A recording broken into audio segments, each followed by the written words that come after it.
How to deactivate Instagram account twice a week. Hi everyone, this is Max. I hope you are doing great. So let's start without wasting time. So first of all, open up Instagram. Now at the bottom right corner, click on your profile, tap on three lines, and click on Account Center.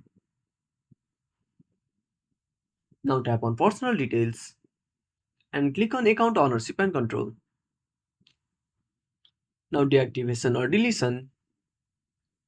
Now select your Instagram account. Now from this page, select Delete Account and click on Continue.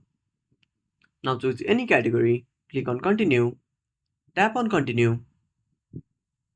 Now enter your password and click on Continue to delete your account.